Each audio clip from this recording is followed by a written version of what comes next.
Hey, Kate, I didn't realize you were joining us. Delightful to see you. Nice to see you too. Jeannie and I have had such a good time. Thanks to your introduction. Oh, good. I don't know if you know everybody else, but we'll get you all introduced. Okay, So great. we're starting. We're starting right now. Okay. Yeah, so we did hear, we're starting. We're starting. We're good. Okay. I am calling to order the Finance and Administration Committee of the Marin Municipal Water District Board of Directors for January 28th. I believe we don't need to do a roll call, right, to start the committee meeting? We don't have a roll call on the agenda, but we could do a roll call if everyone's okay with that, just to make sure we have a critical mass. I think I see it. Sure. Go ahead, Terry. Why don't we Thank do a quick roll call? Okay, great. Director Bregman, Here. Director Gibson, Here. Director Russell, Here. and President Kohler. I'm here. Okay, so the first item that we need to address is adopting the agenda. I need a motion. Move approval for the agenda. Second. Do we need a roll call for this? Yes. I think we do. It's just that on the anyway. Yeah. Okay. Fine. Director Bregman, Aye. Director Gibson, Aye. Director Russell, Aye. and President Kohler. Aye. Do we have any public comment on any item that is not on the agenda at this time? We do not have any public comments. Great. That moves us on to the calendar, and I'm looking for a motion to adopt the minutes of the last Finance Committee meeting that was in December 2020. Motion to adopt. Second. All right, we need a roll call vote, Terry. Director Bregman, Aye. Director Gibson, Aye. Director Russell, Aye. and President Kohler. Aye. This brings us to item 2, which is the customer billing status update, an information item without any approval required.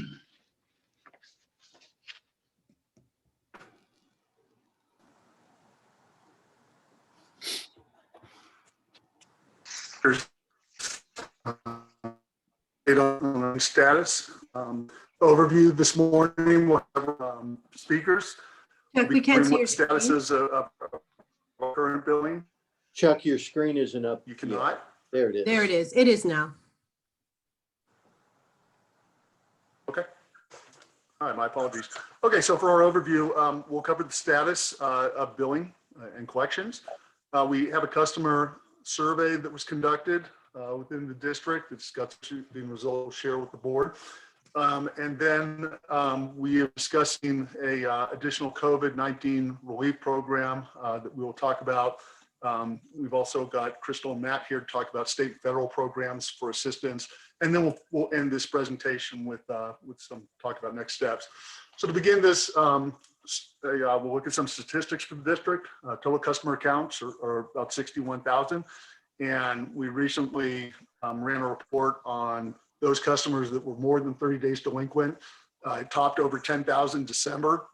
You can see from December 2019, that's always a relatively high month for delinquencies, but 10,000 is running well ahead of what our delinquency.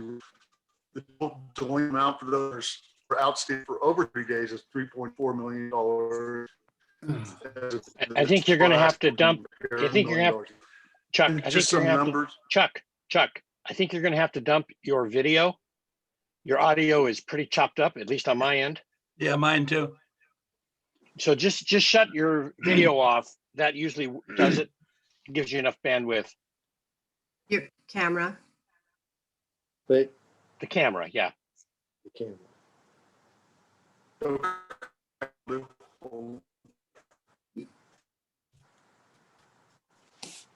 And again, sometimes not. Can't hear you, Chuck. Ben, I'm just wondering, is there somebody else that can walk through Chuck's slides? It looks like he just got bumped off. Why don't I until, so That'd be Jeannie, great. Can you pull it up on yours? Sure. And then I'll go through the intro, and Chuck, maybe you can try and reconnect without video, and we'll see how that goes. That would be great.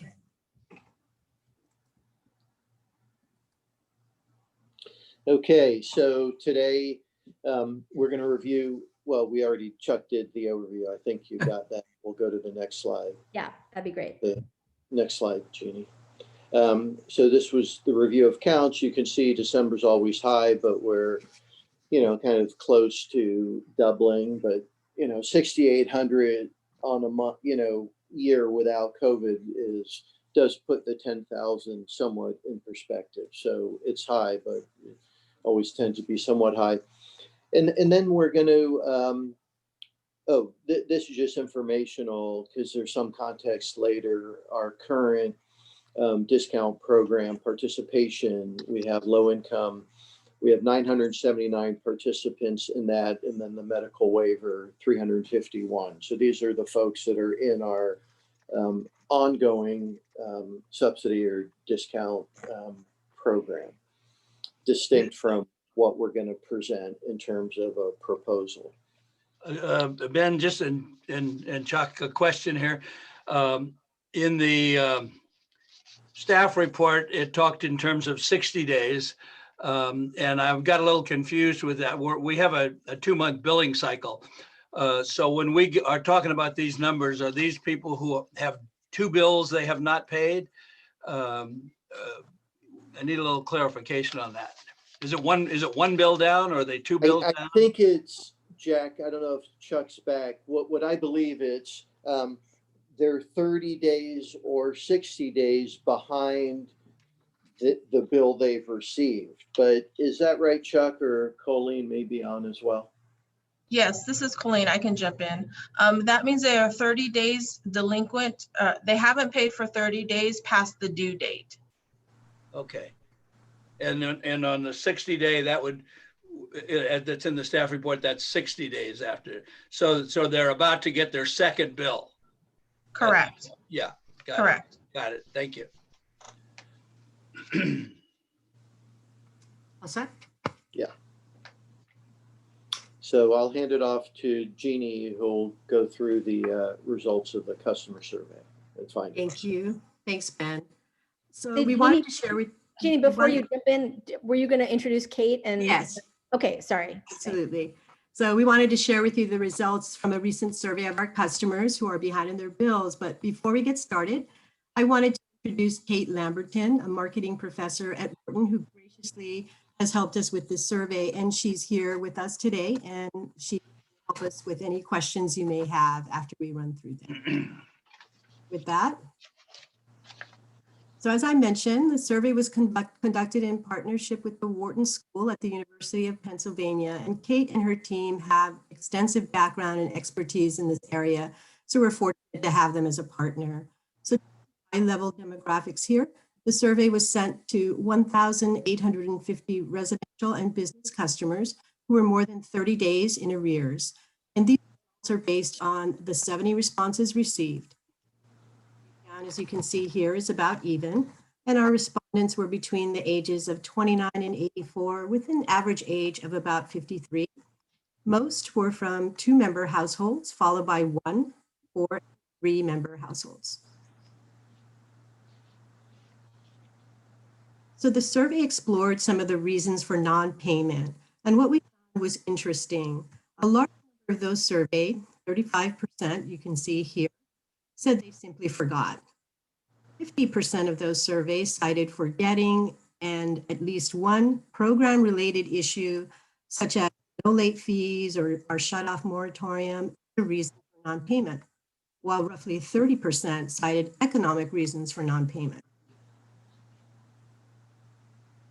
So to bring this into sharper focus here, that 50% that cited at least one programmatic reason for non-payment, but none of them experienced economic shocks and did not owe much.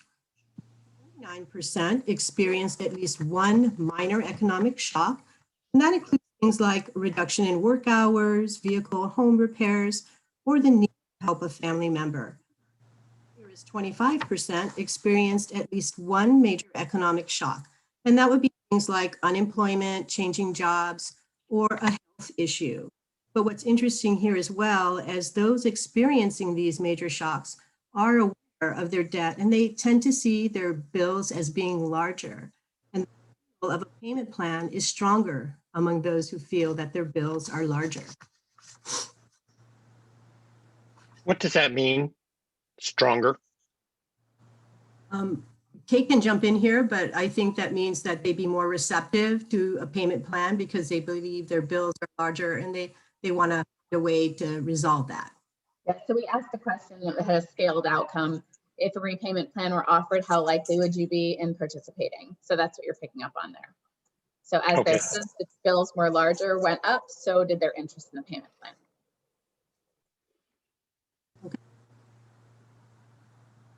All right. So another interesting finding centers on priorities and where their water bill fell in terms of priorities relatively. So what you see here is that water bills are relatively low in terms of priorities. And it was second only to student loan debt. And we should note here that less than 50% of the respondents reported having student loan debt. Which one is the water bill? It's the one that, right, Water bill. 0.78. 3.78. 3.78. Okay. Okay. So just a quick recap on some of our key findings. What we found here is the majority of those surveyed said they were unaware they were in arrears, about 69%. Water bills were a relatively low priority on their list of bills to pay, and a lack of awareness that they were delinquent is a contributing factor there. Most report that if they missed a payment, they had simply forgotten.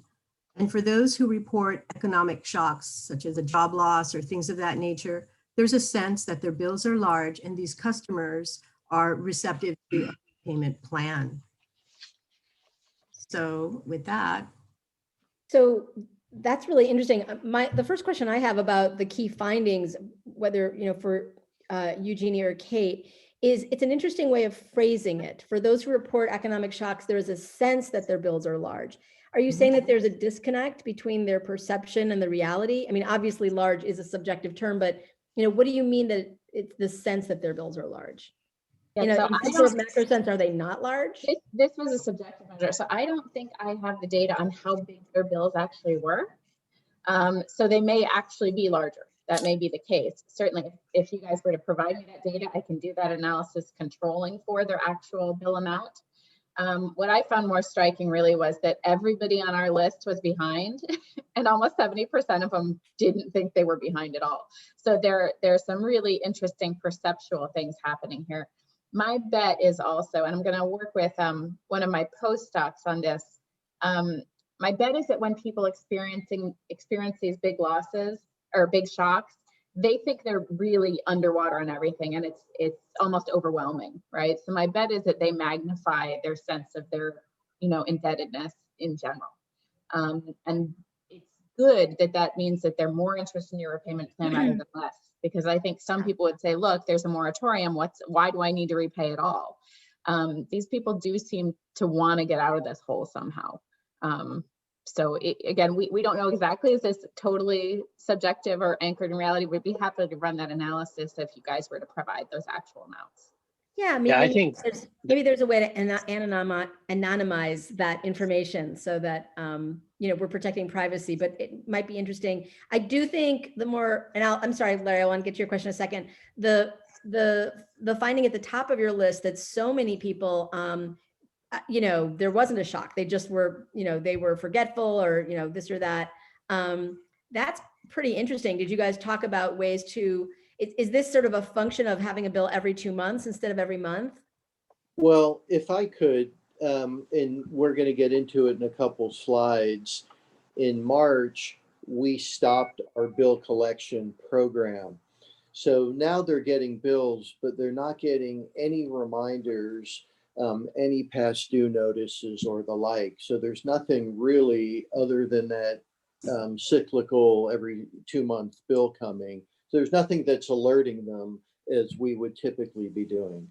And don't their bills show the cumulative amount owing? Yeah, I believe they do. So, I mean, people are, when you get a bill that's twice as much as what it usually is, you should have a clue that you're past due. So, I just have, I don't know. I can't think- explain, I cannot explain this response because I it's think right there in that's- black and white. Well, I mean, to me, and I think your point's well taken. It does sort of, for me anyway, validate what I've heard from Colleen and customer services, that a good number of our customers tended, or at least seem to, rely on the bill reminders to get their payment in. And so there does seem to be something, and you'll hear from us later, a recommendation to reinstitute bill reminders, of course, without the threat of termination and all of that stuff. But that would be probably a move in a positive manner to support our ratepayers. And the other bit of data would be the average amount, the cumulative debt amount, that the debt burden amount. So that's also significant, as I forgot your name. Is it from Wharton? Kate, I'm Kate. Kate. Mhm. I think that's a significant piece of data that we should try to figure out. Yeah, if I can respond for 1 second, I think that you're right, that people, if they get their bill and they look at it, they should know they're behind because it's about twice what they usually pay. My suspicion would be, however, that there are people who aren't that aware of what they usually pay. And so if they look at that amount, right, like I don't know how much my water bill is. I haven't known how much it is in years, right? And so if I look at it now, it's $60 this month. I might not sit there and do the math and say, oh, I must be behind a month. And when people are are very in debt too, there's also just the ostrich effect. They don't look, they don't want to know. Right. So if you have a bright red reminder that says, hey, there's something going on here. Right. Right. Well, I have a question on that too. How reliable is that data? I mean, it seems to me that when you're talking to somebody, you're alerting somebody they have a bill, it's the equivalent of, oh, I didn't do it. I mean, it's an instinctive denial. Mm-hmm. Yeah. Or wishful thinking, Yeah, it could be a lot of things like that people, but I think that the fact that they are willing to just click, no, I'm totally caught up. I'm not behind at all. Even if they're just deluding themselves, it still is going to shape their behavior. Yeah. Yeah, I think maybe you're being a little bit generous here, guys. I think there's some disingenuous responses here. I'll defer to Kate on that. I mean, you've seen this before. Yeah, of course. And Jack's exactly right too. Is your hand in the cookie jar? No, my hand's not in the cookie jar. Yeah. Sorry, I don't know how you got that impression. Yeah, I agree with that. And something to it's keep what in mind, lawyers call alternative pleading. I didn't do it. If I did, it wasn't my fault.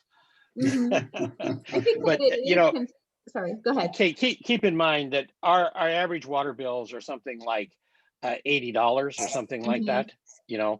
I mean, we have $5,000 water bills too, but the average ones are like $80. And so I don't know that it's really that we're so put back in the thinking, the 3.78, as we are just small and insignificant to them.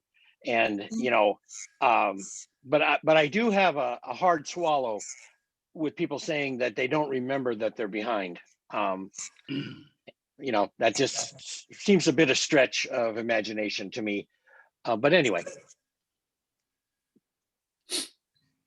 Well, in best case, it suggests it's not a high priority. Well, that's clear. Yeah. But that should work both ways, I would think. $80 should be less painful than $800 too, huh? Mm-hmm. That's exactly right. And there's lots of interesting research that shows when people have lots of debts, they want to pay off the small ones first because it's satisfying, right? So there are some things that could work in your favor that may not be working in your favor. I mean, it's also, it is pretty fundamental. People could actually live without their cell phones, sort of. They really can't live without their water, but they don't feel any risk that it's going to go away either. So this is part of the reason I find it so interesting, because it is a really interesting decision. It's not simple. Yeah, I mean, the only other thing would be worse would charge for air. It's interesting. When I started my first company, the guy who took care of the finances, there were 4 partners in the company, and the guy who took care of the finances had an MBA from somewhere, and not Wharton. And I had to explain to him that it made a lot more sense to pay off the small bills first than to pay them in the order they were received. I said, let's get this down to who we can manage. The bigger dogs, let's have 3 big dogs barking at us rather than 25 little dogs barking at us. But that was not intuitive to him. He didn't see that as an advantage. He just did first in, first out until I corrected the problem. So it could be that too. That could play an element here, that people are thinking in terms of, well, my insurance bill, and of course we all recognize that these other guys, to my knowledge, have not backed off on cancellation. You don't pay your insurance, they cancel you. They don't care about COVID or anything else. But I could be wrong about that, but I think that's still going on. Well, what is fairly obvious, at least to me, is that we should be sending out, we'll call them reminder notices. Right. Yeah, I agree with that, Jack. I see no downside to that at all. No, it's a service we're doing for them. Yeah. So were there any other questions on this section before we move on? Well, only Yeah, one just in the. one Go ahead, other- Larry. Well, I was just going to say, just to reiterate, if we could get the data on the average amount of debt, Sure. Well, we could divide the total by the number of people delinquent.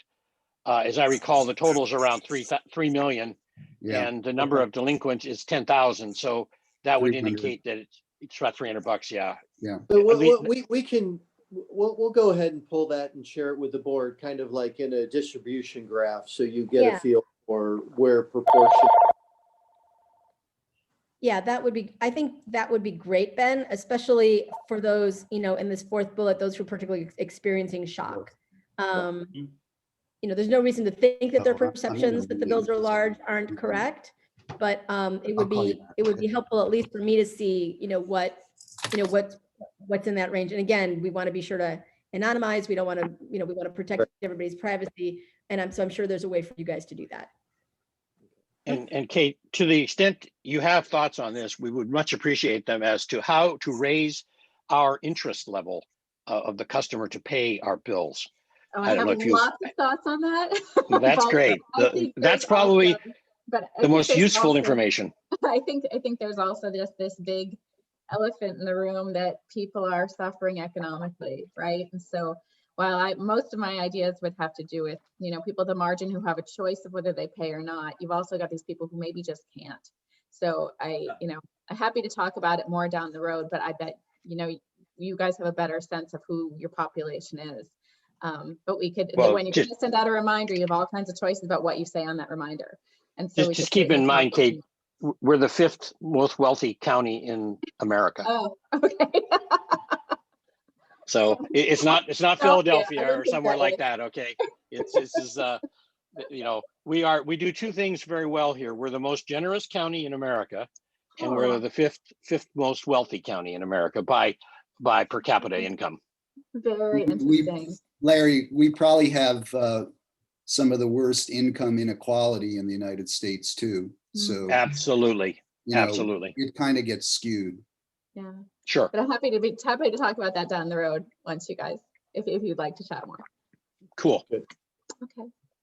Okay. Any other questions before I move on? If you think of others, feel free to send them to me by email. Jeannie can connect us. Okay. Okay. Nice to meet everybody.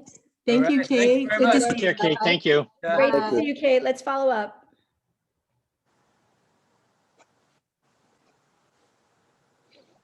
All I right, think, Chuck? can you hear me now? Yes. Yes. Yeah, much better. Can you hear me? Yeah. Okay, Yes. great. Loud and clear. Okay. So okay, great. I'll talk to the next several slides, and I'm joined by Colleen Kanzaki, who is our customer service manager. So she's got a lot of in-depth information on this also. So can I have the next slide, please? There we go. So actions to date, and this is a recap of information we shared with the board at the previous update on our billing status. So on March 13th, 2020, the district suspended bill collection activity and we ceased termination of service for non-payment. On April 2nd of 2020, the governor followed with suspending water shutoffs. And then the board took additional actions to alleviate financial distress to customers on May 5th of 2020.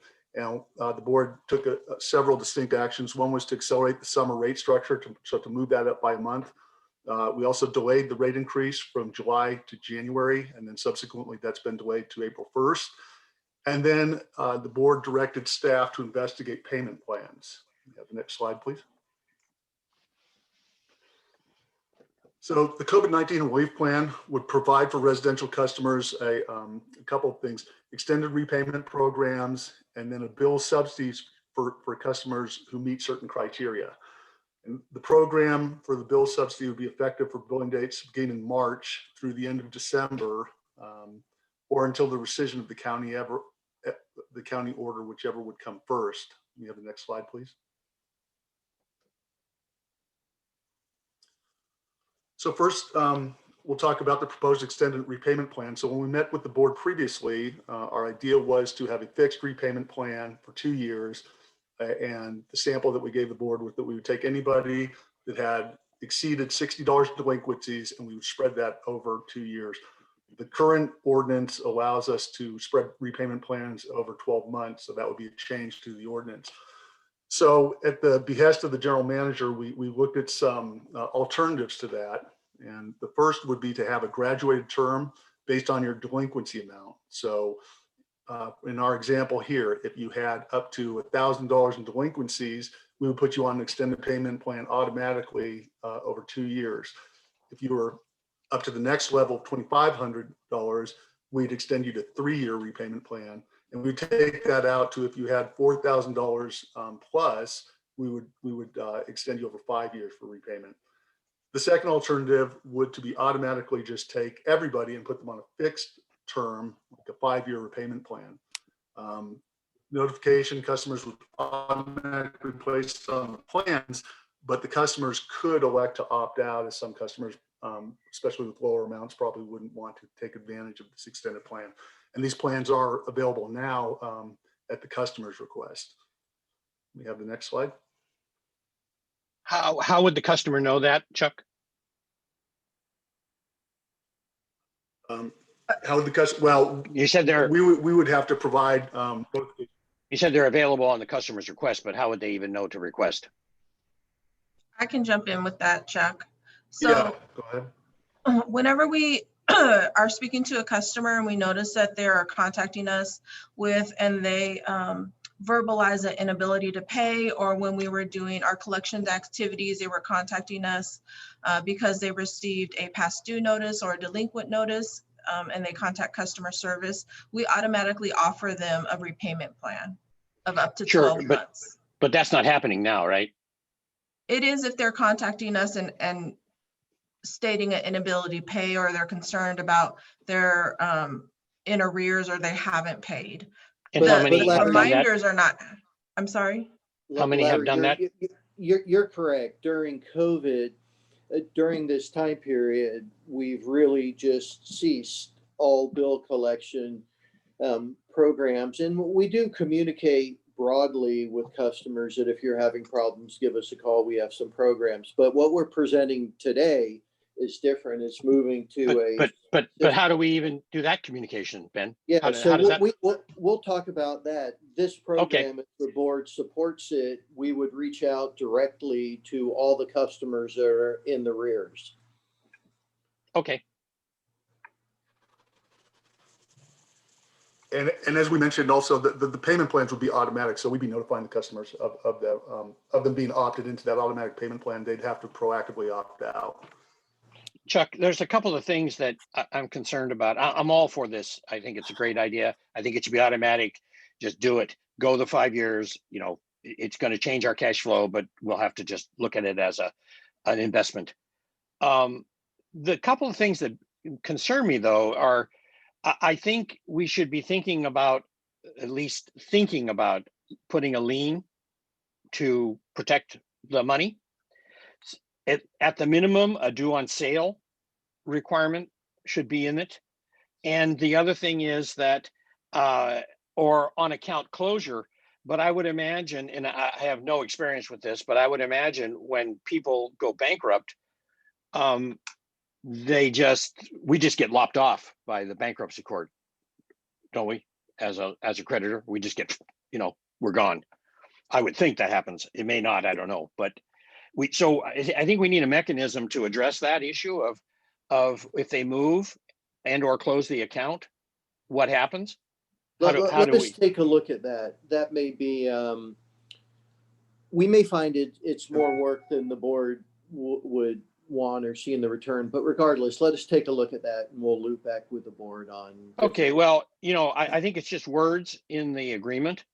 Right. So I don't think whether we act on it or not is up to us. But and Molly, I'm looking for your input here. Yeah. Filing a lien isn't that complicated, and that then it gets the renter's attention, the landlord's attention, everybody's attention. Actually, I think it is a bit more complicated than just putting some language in the bill agreement. We would need a document that would evidence the property owner's willingness. And again, of course, some of these customers may be renters, and so a lien would not necessarily be tied to the account. So then we would need the underlying landlord's agreement with respect to that. And so unless we had a judgment that was already perfected against the person owing the debt. So it is a bit more complicated than just language in the bill. We can look at it, but I do suspect that General Manager Hornstein is correct that it might be more work than it's actually worth, but we can certainly look into it more as well. $3 million. I mean, I don't know what percent. Well, cancel. I think that the hope is that the amounts will get paid without the need to perfect a lien. So hopefully it's not $3 million, but points taken. It is, and I have been an advocate in the past about making sure that there is some kind of perfected security interest where a public agency is extending what could be considered credit to a customer, but it isn't always as easy as it would seem. Okay. One other thought on liens, because it's something that I've actually been with Kate, who just went off the call, been looking at on the national level. And there are a lot of utilities that have made use of this. And I think they're actually now beginning to move away from that. Liens have really been a major contributor to water debt, especially in lower income and communities of color. So we want to be very, very cautious before we move in the direction of something so onerous that can really create even generational issues. So I feel that we have many, many, many other options to us before we reach that. So I just want to be very cautious, particularly given what's happened in the rest of the country and how significantly it has contributed to social inequity to move in that direction. Yeah, I'm not sure that's really applicable here, but my ears are open. It could be to people who are It could in that be. level It could be. to people who are in that level of economic distress is all I'm saying. But that also would indicate that we're probably not going to get paid. So if that's the case, maybe we should just write the debt off. Well, okay. I just think there's a lot of options in that gray area between doing nothing and going with property liens. I just think there's a vast space there to get paid, I think. And in the what I would imagine would be relatively few limited number of situations where we simply were not going to be able to recover the debt, then yes, then writing it off might be something to consider. I'm just saying, I think there's a lot of other options before we reach that point. And I think I have seen property liens in the case of utility collections or utility obligations is typically with large connection fees where you're talking about a substantial amount of money and some particular benefit to the property owner or developer. Here, where you're talking about individual water customers, I actually haven't seen that in California. I'd be interested to know if other utilities have done things like that. It sounds like they have in other parts of the nation, but it's a property lien would require the agreement of the property owner. in my experience. But Okay. again, something we can look at. I'm just concerned we're being a little naive here, and you know, the friends of mine who have experienced bankruptcy, I can assure you of the list of things they're worried about, the water bill is not on them, on that list at all. They would sign something like this in 2 seconds, figuring what difference does it make? You know, no harm, no foul, right? And then you may be correct, Director Russell, about the bankruptcy, that it would be considered an unsecured obligation. I'm not familiar enough with bankruptcy law to know. We have some bankruptcy notices that we've received, and you know, it does depend on the circumstances, how those are treated. But my opinion at this point, without looking at it further, would be it would be considered an unsecured obligation. So there wouldn't necessarily be payment unless, like you say, there were a perfected security interest on the property or some other security interest that was offered as collateral. Otherwise, it's unsecured debt. Sure. And we do also have our regular collections process that we would go through before any liens or other things were undertaken.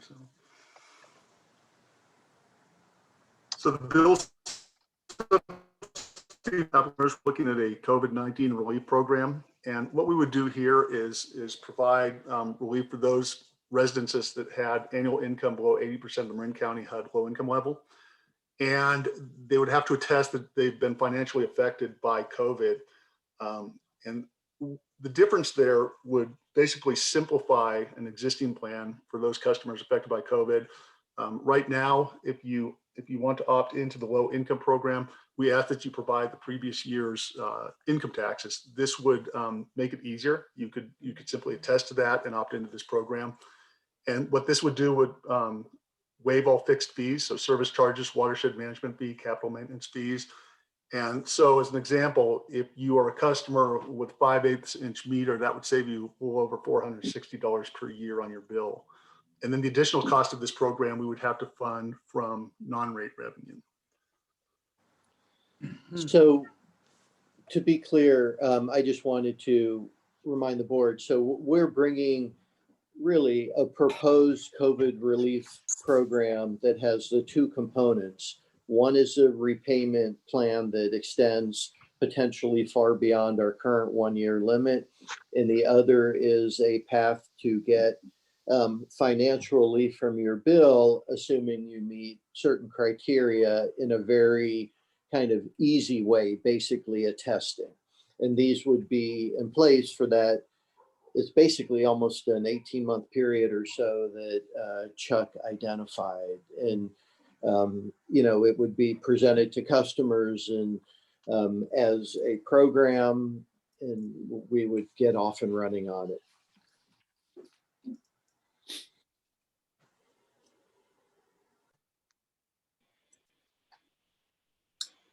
Okay, if there are no questions, I'll give it over to Crystal and Matt to talk about state and federal programs. Before you do that, as far as the COVID relief proposal, have you guys kind of figured, would that be for past due or going forward? Yeah, no. So Director Bragman, on the there was a slide that indicated we went quickly. We're proposing that it would begin on the March date where we, you know, basically the county order came and all that. So it'd be retroactive to that period. At least that's what we're proposing. So we would basically forgive those bills and then pay for it out of non-rate revenue, essentially. We'd forgive the fixed portion. Yeah. Right.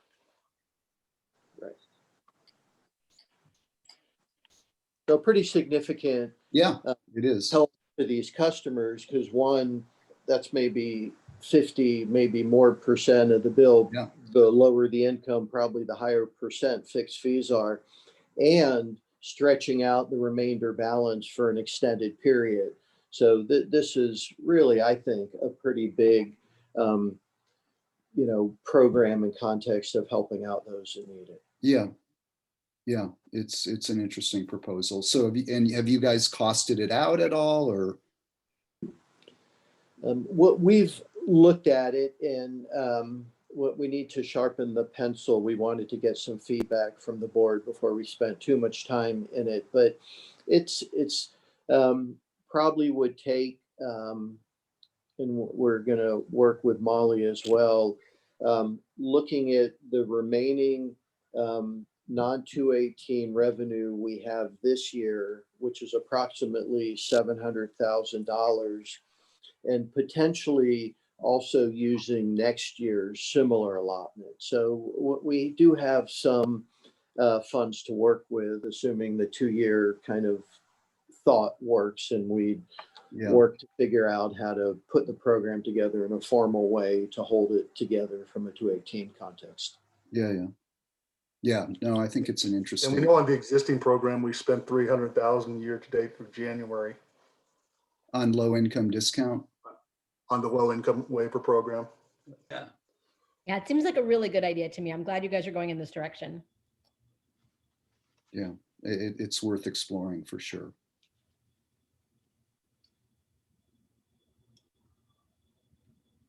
Good morning, board members. This is Matt Seges, the Grant and Legislative Program Coordinator for the district.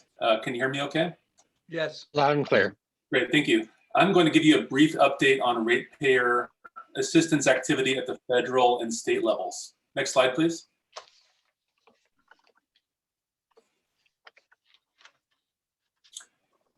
We've seen several stimulus bills passed at the federal level since the onset of the pandemic. Most recently, Congress passed the Consolidated Appropriations Act in December 2020. This $2.3 trillion bill resulted in several appropriations that target relief for struggling renters and utility ratepayers. On January 5th, the US Treasury launched the $25 billion Emergency Rental Assistance Program, or ERAP. The ERAP assists households that are unable to pay rent and utilities due to the COVID pandemic.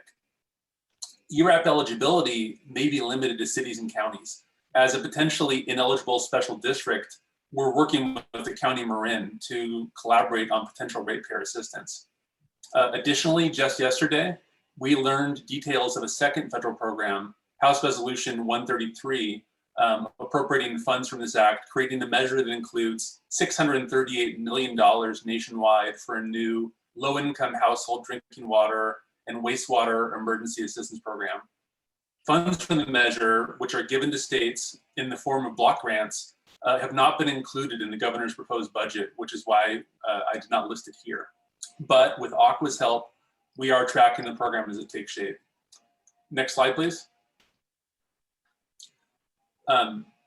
In terms of upcoming federal assistance, there's the American Rescue Plan, which is a blueprint from President Biden for relief.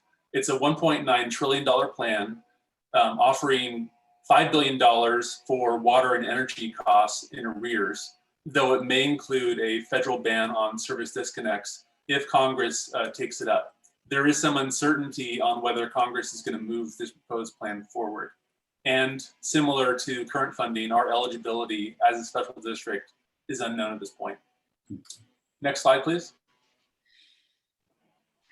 At the state level, I'd like to bring 2 bills in our Senate to your attention. Senate Bill 222 from Senator Dodd and Napa would offer $43 million statewide for ratepayer assistance. Divided among the 3,000 water providers across the state, however, that would average to about $15,000 per utility. So as it's currently written, the actual amount available is not expected to be significant.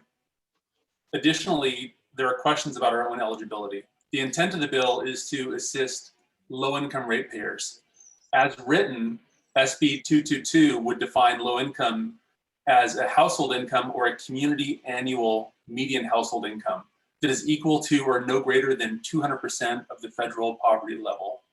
There is concern among Bay Area water utilities that use of the community annual median household income would mean that struggling ratepayers in more affluent communities would not qualify for this assistance. The other Bay Area water districts we've spoken to are reaching out to their legislators to urge them to amend this bill to make our region eligible for this and other low-income funding, primarily by using existing LIRA standards, which are based on individual household income. Next slide, please. Senator Dodd is also introducing Senate Bill 223 as a sort of companion bill to 222. 223 updates policies on discontinuation service, effectively expanding the pool of customers who could never have their service discontinued. The information we're receiving from Aqua is that they're concerned the rules established by this bill would far outlast the current COVID crisis and would hamper the ability of their members to efficiently manage their service connections. Next slide, please.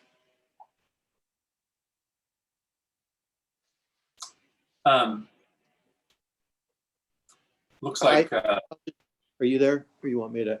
So the thought in terms of next steps is we would continue and ramp up communications plans to customers with a focus on this COVID relief program. Of course, with the details, we would bring to the board as a recommendation for the board to adopt to make the program operational. We would also, as we discussed, and I heard that it made sense to the board, I believe, we'd reestablish bill reminders and late payment notices with messaging on those in terms of this COVID relief program and what's available to them. And of course, there would not be the standard reference of turning off water since we're still under the moratorium, and what we are not even thinking about that, of course, till the governor were to allow it, and we'd be coming back to the board for explicit decision making on that. And we'll continue to track these potential local and the state and federal programs to support our customer, ensuring that Marin Water, gets a seat at the table to the extent we're allowed as these programs continue to roll out and get developed. So with that, any thoughts or questions from the board before we move on to the next? Ben, I have a real problem with the shutoff issue in the long run. I think it's terminology that we should get rid of. If we're prepared to write off bills or extend this payment, I think that hammer is a really nasty hammer.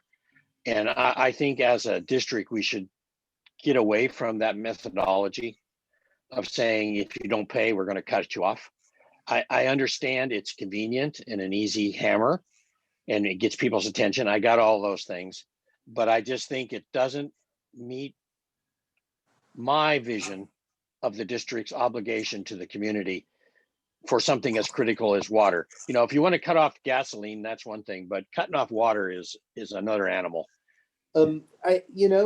Larry, that Director Russell, it's an interesting comment. It's really a big idea. I think it dovetails with work Cynthia's done on water as a human right, and not to speak for her, and all kinds of stuff.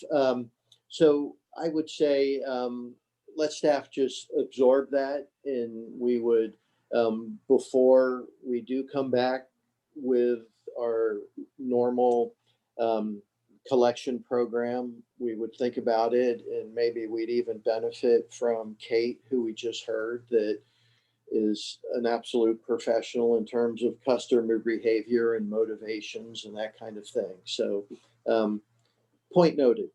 Don't we have in our some of our drought regulations, emergency situation, shut off possibilities? I think it's built into, some of our actual code provisions. Yeah. Oh, you mean enforcement if they don't enforcement follow? Again under drought conditions. Yeah. When we declare an emergency.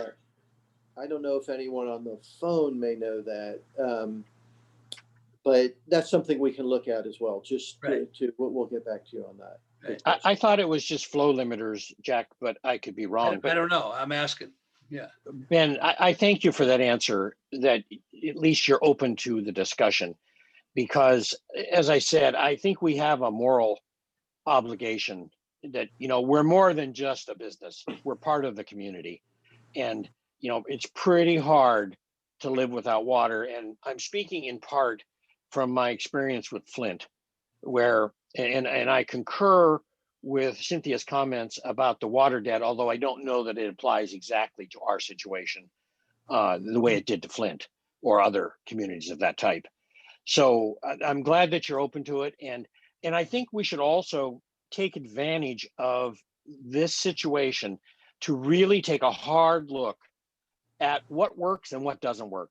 And what do we want to do? And what's the profile we want to be seen with in the community about collecting money?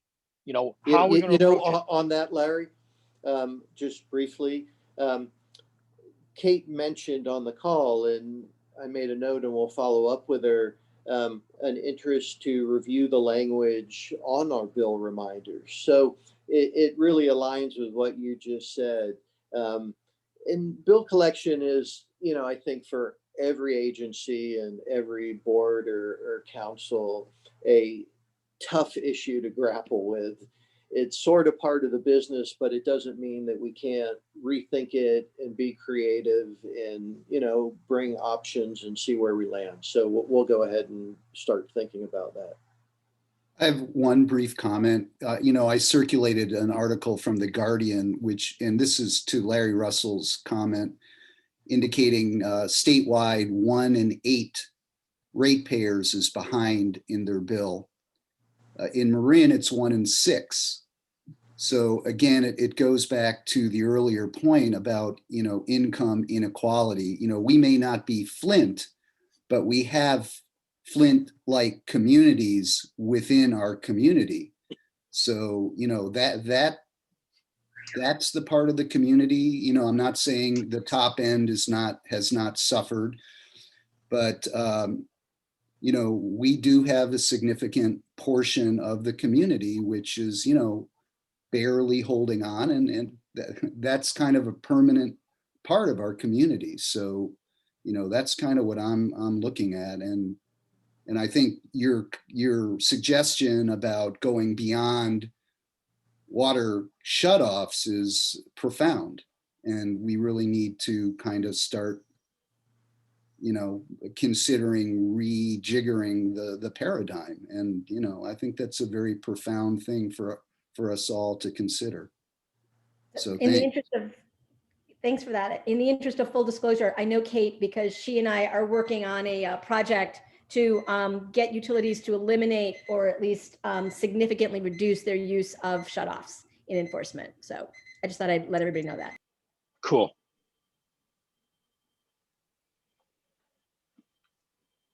Okay, why don't we move on to the next item, Chuck? Oh, do we have any comments on this, Terry? If there are any public comments, I do not see them, but maybe give it like a few seconds if there are any public comments. Okay, seeing none, we do not have any. Great, that brings us to the monthly financial update. Oh, before we go, Cynthia, I'm sorry, I have one quick question. Sure, sorry, Larry. It seems to me that, and maybe you said this, but I didn't pick up on it. Is there a minimum where we're just going to say, you know, let's talk about the low end? I don't know that necessarily if you're low income, you have a low water bill. I suppose there's a situation where you could have a substantial water bill, but you know, if it's like $200, are we still going to put it on a 5-year plan? Or are we just going to say adios? So I don't need an answer, just to think, people to think about it, okay? It seems to me there's some number where we say, let it go.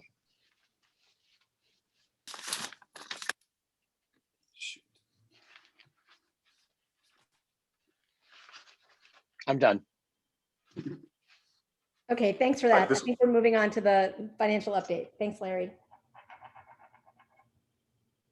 All right, can everybody see my screen? Yes, sir. Yep. And everyone can hear me. All right, good. So this will be the financial update through December 2020. So water revenues, as we always look at first, we are ahead there.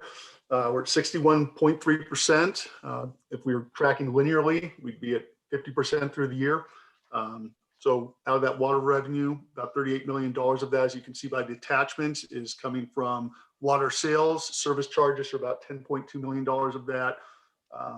And then watershed fees are about another $2.3 million of that, for a total of $50.5 million. Then we have other revenues that comprise things like watershed payments and rents. And those are tracking just a little bit behind budget at 41.4%. That brings our total operating revenues to $52 million or 60.5%. And then fire flow fees jumped up in December to $2.5 million as we got this remittance from the property tax rolls. So we're tracking right with budget on the fire flow fees. And then our capital revenues, primarily CMF, that's at $8.2 million, 46.5% of what was budgeted. So again, tracking pretty nicely there. So when we put all revenues, operating and capital together, we're at $62.7 million through December 31st, and we're at 58% of the budget total. And then at the I have a last question. meeting, I have a question. The property tax bills were due on December 10th. So does that mean they paid us out of the income, or they paid us out of the money they have? And do we have an agreement with the county that if they only collect 90%, we only get 90%? Or does anybody know the answer to that? They'll net out non-payments or delinquencies out of the amount that we receive. So they account for that. Only from our guys? Right. So if we actually they're doing collection for us basically on this 4.5 million. Okay. Right. So, okay. And you said we got substantially the payment? Yeah, you can see there. Yeah, we're right about where we should be. So we get the remittances normally in following December and April property tax payments, and you can see we're right about on. We should receive half of that in December and half of it in April, or half in January, So, half in April. Well, that actually indicates we received more than half, if I understand the graph or the table. And right? that can happen. And sometimes that's because of what you're mentioning is delinquency. Sometimes we get delinquent payments in with that. So it's going to vary a little bit from exactly 50%. Do we get a part of the penalty in that event, or we just get what we're owed? Or do you know? On that, Director Russell, I'm not totally sure. I'd have to check on It's that. not that important, Chuck. I just curiosity on my part. Because I saw a proposal that the landlords are looking for relief from the property tax bills because of the governor's postponement of eviction. So, we could be looking to a slide on that one going down. Although it is the same fee for all properties. So it's not, whether it's a 600 unit apartment or a single family home, it's going to be the same amount of money. Yeah, and I had seen some proposals on that, but the proposals I'd seen earlier were centered around personal property relief. So it may not, even if they got relief, it may be on one section of the property tax bill, and it may not affect us on fire flow fee. Gotcha. Okay, thanks. Sorry. Absolutely. And then we just started breaking this down a little bit for the board at our last meeting, just so we can see what our components of our water revenues are and how they're tracking by month. So you can see on water sales, which is our primary interest, while we look like we're in total at 60% of budget, you start breaking this down, we're actually tracking pretty well with budget. And you can see some variance around it in the months of July through November. One thing you do see there is a relatively large jump in December from $5.2 million at budget up to $6.2 million in receipts. And I think, as you'll see in a future slide here, that a lot of that is probably because of the very low rainfall in December. So when we look back a year ago, or to December 19, we had about 20 inches. And then this past December, we had a little under 5 inches. So there's some variability there. But even with that, overall, we're tracking right about on budget. Same comments with service charge and watershed fees, about right on. So our monthly water sales comparisons in millions. And again, you can see that from July and August, September, we're tracking this year, that blue line, a little bit ahead of last year with consumption. And then you can see that kind of evened out in November and then jumped up again in December. I'm sorry, Chuck. Could we go back to the previous slide?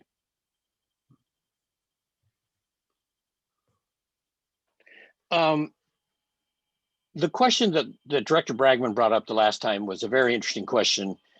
And it looks like the delinquents aren't having a big impact on us. if I understand these curves, because we're 99% on one, 106 on another, 105 or 105 on two of them, something like that. Well, remember that we're reporting to you on what we build and not on what we actually receive. So at the end of the year is when we'll actually write off those delinquencies. I That you see. are So- probably will see some impairment on revenue from that.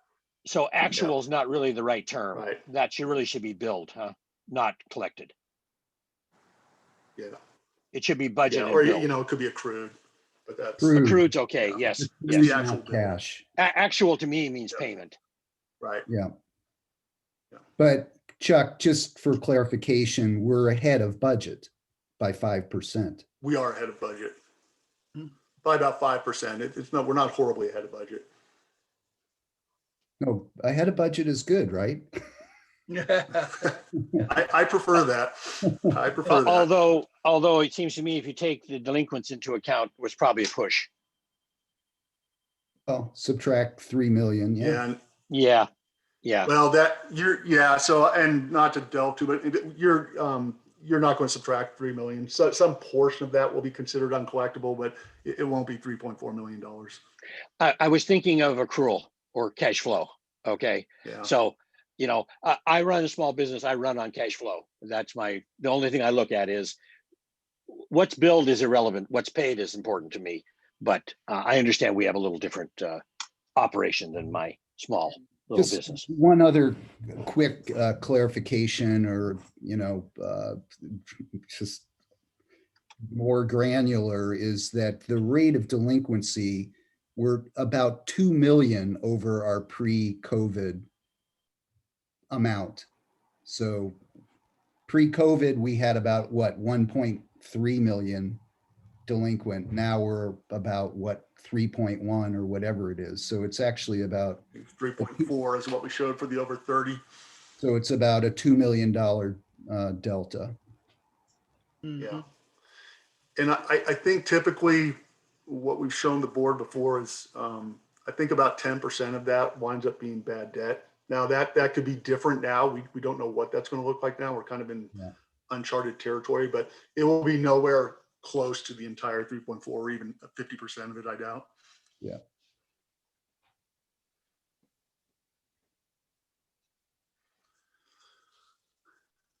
Okay, so slide 5 What happens? here. Quick question. What happens if we get reimbursed from the feds? What happens then? That's just income, extra, just profit, basically. If we get paid for the delinquencies, and then the delinquent pays, or what do you think the delinquent will just not pay if they hear that we've been paid by the feds? Well, the second part, they're Go different. ahead. Some of the programs are direct to customer. So we wouldn't be in the loop where the customer would be able to get reimbursed through some mechanism. If through the federal or state program, and we're applying to kind of facilitate that, but if it comes in some kind of block grant to us, we'd have to look at the details of what to do. Yeah. In some way, we'd have to get it back to the customers. Okay. I just got a question sent to me, and it applies to this and a little bit to our prior item, but do we have any kind of socioeconomic breakdown of the folks that are delinquent? We do not, Director. One thing that we tried to look at that when we did the previous board discussion on billing status. We showed you a scatter plot throughout our service district of where the delinquencies lied. And part of the intent there was to see if we could see if there was a concentration in areas that might have lower income. We didn't see any of that. It basically broke out almost allocated on population. We really saw no trends that broke out in that, but that was the closest that we've come to a socioeconomic breakdown. Okay, thanks a lot, Chuck. Okay, so this next slide is a breakdown of the CCF comparison in thousands, and this just shows you what our usage is through this fiscal year. And you can see single family, as you would imagine, has been by far the highest area of increase, gone up 375,000, which is about exactly 10% increase in that year over year.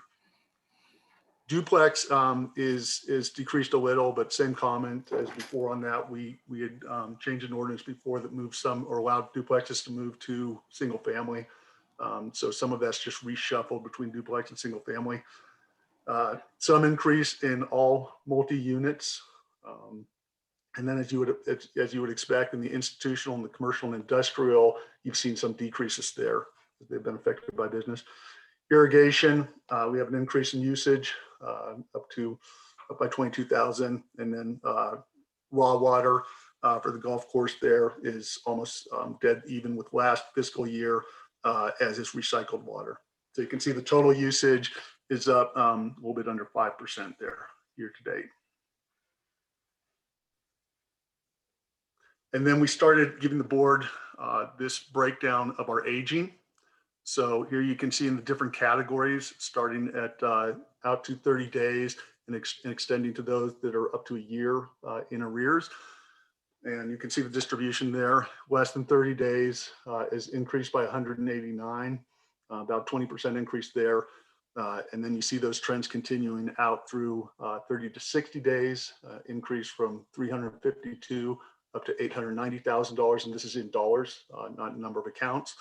And then those from 60 to 90 days have increased from $159,000 to $505,000, and that trend continues down to get a total increase of about $2.5 million compared to the previous December.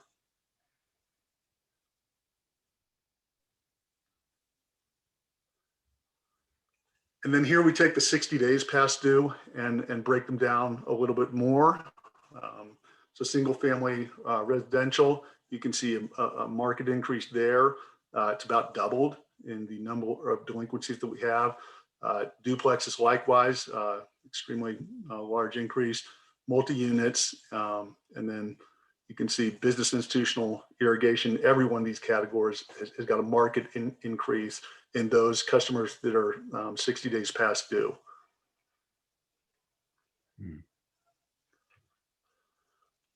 We'll show you the tier consumption.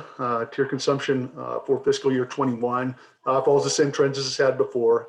So about 75 to 80% of your water consumption is in tiers 1 and 2. We have had market increase in water demand overall. If you look at fiscal year 21, that's been increasing since fiscal year 16. And then we have started to also show the board the AMI data just because it's a little more real time. So this is for a sample of about 1,200 meters distributed in Tiburon and Belvedere.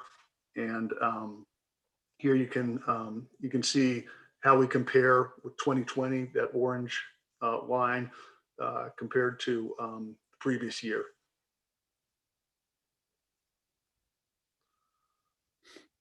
And then we take the same cut of data for institutional business meters. This is a much smaller sample size. It's distributed throughout the service area of 84 meters.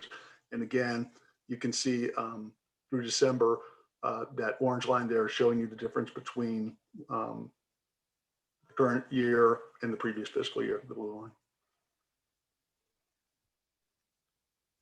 So now we'll move into the expenditure side. And you can see this in attachment 3. And personnel services, we're tracking just a little bit behind budget. Again, if we were linear at 50%, we're tracking 46.6, so that's about right on. Maintenance operating expenses are just a little bit ahead of budget. Financing costs are exactly on budget because we take those and just distribute them throughout the fiscal year evenly. And then we've got the capital allocation at 45.8% of budget.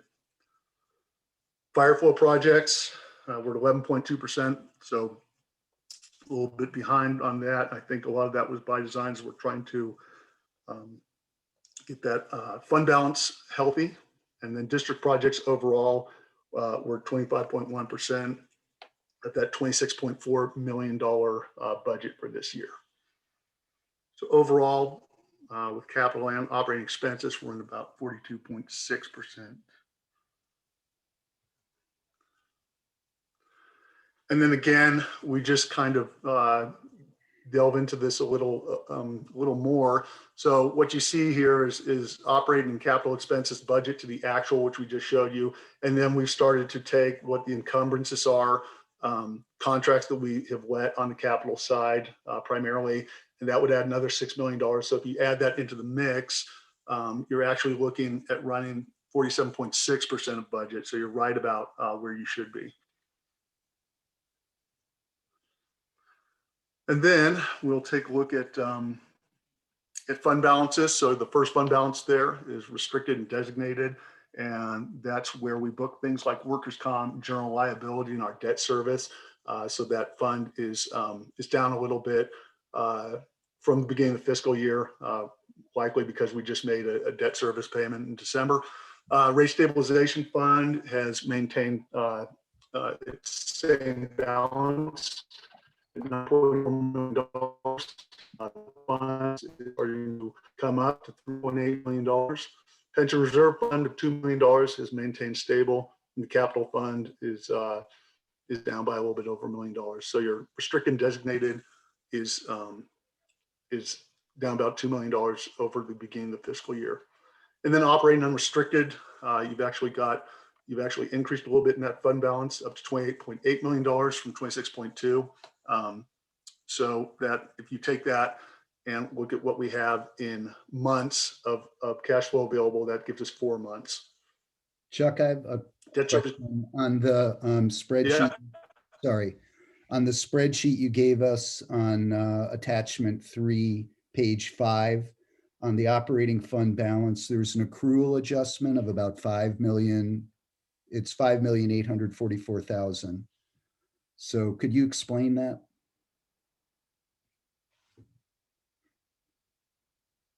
Yeah, actually, yeah, Mick Young, do you mind jumping in on that one?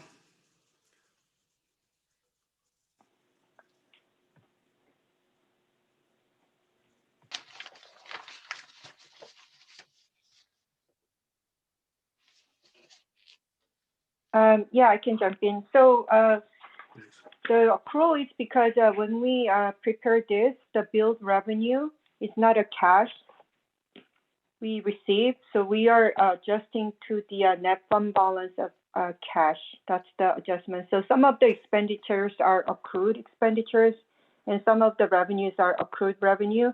So there's some differences in the actual cash payments and cash receipts. So that's what's reflected in the accrual adjustment. So is it a reduction for collections? So that can be also reflecting the delinquency, billed revenue not received all, yeah, as well as some of the expenditures not paid yet. Okay, I got you. Thanks, Mick Young. Welcome. Thank you. And then we have impacts from COVID. So this is from the beginning in March, $409,135 in expenses related to that. Portion of that is in staff labor. Then we've got disinfection of buildings and vehicles. That's about $150,000 of that.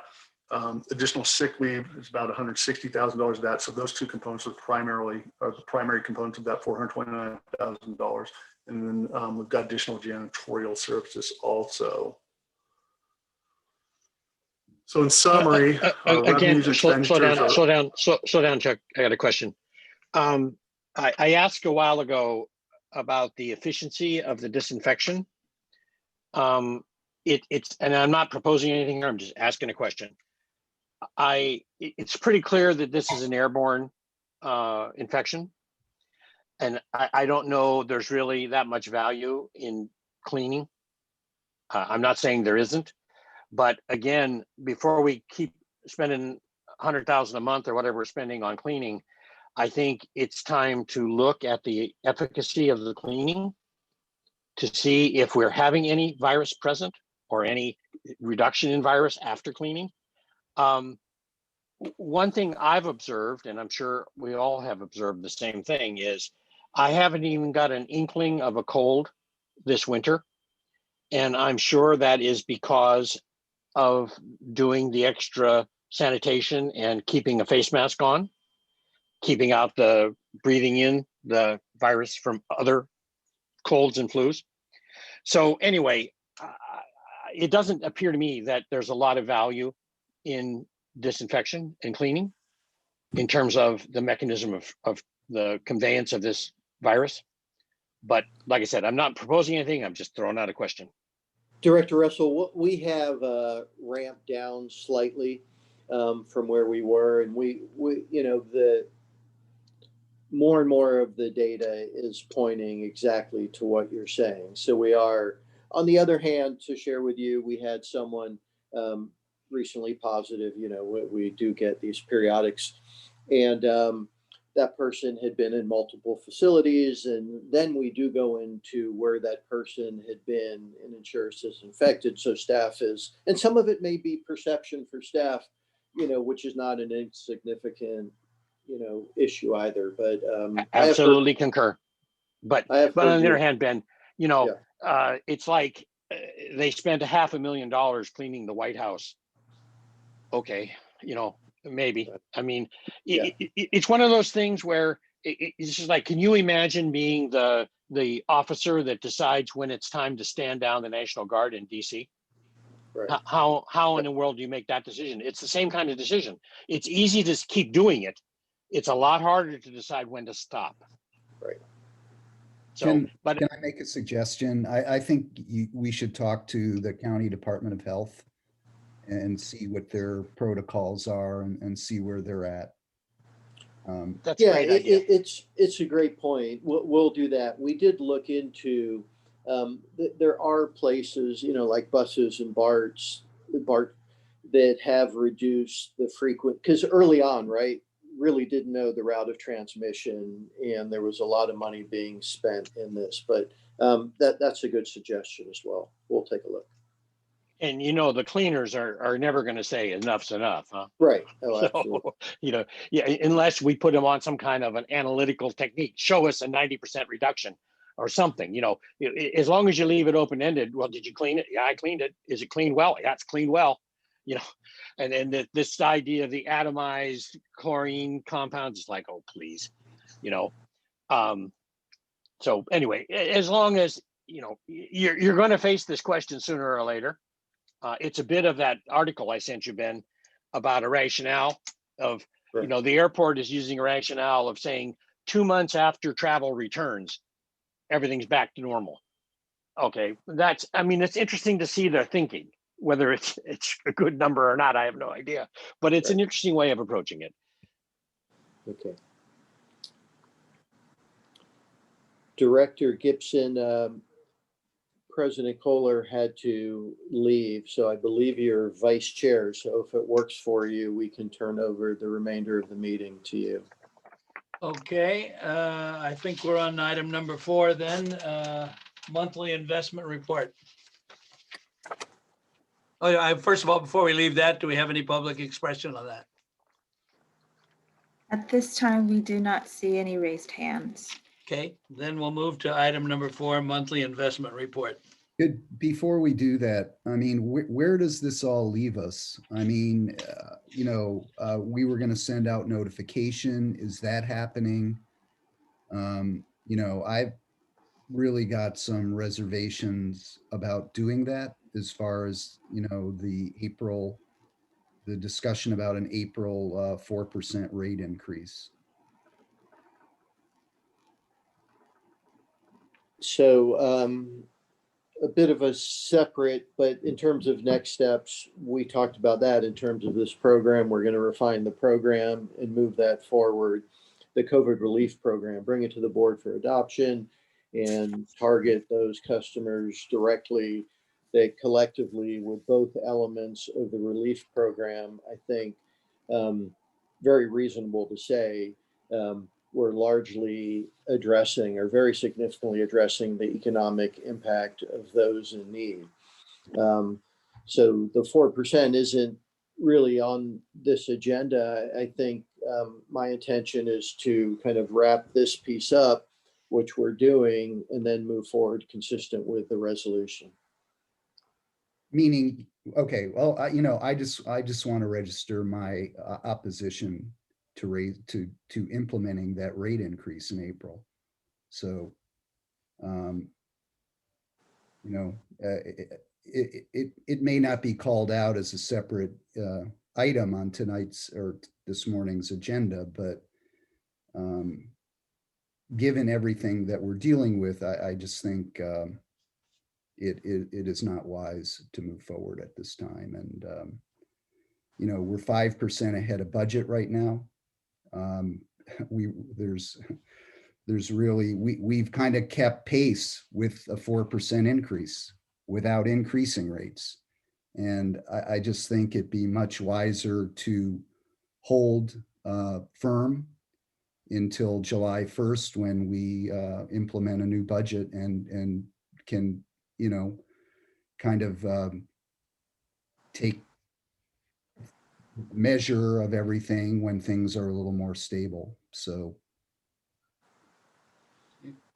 I just wanted to add that to the conversation and get that on the record, I guess. But it's a concern of mine, honestly. Okay, I guess now we're ready for item number 4. Yeah, and I apologize, but can you still see me? Am I? Yeah. Yep. Yeah, we can still Hello? see you. Yeah, you're a little Okay, choppy. great. You're a little Sorry, choppy, I'm You're a having little some choppy. connectivity issues here. but you can hear you. Yeah. Okay, yeah. So the investment reports included in your package. If you have any questions, we just always show you this yield curve at the end of December. And you can just see that our portfolio is running about 0.5% return. And that is almost spot on with what the local agency investment fund, where we have the preponderance of our funds, is running almost exactly the same. And then we just show you at the bottom there the yield curve for the treasuries running 3 months at the far away, out to 5 years. Pretty choppy, Chuck. Pretty choppy. Pretty choppy. I 3.6. suggest you dump the video. Yeah,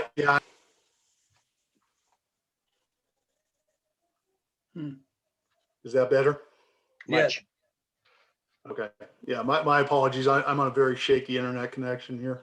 So if you have any questions at this time, we can speak to them. So are we still long GME, or did you sell that this morning? No comment.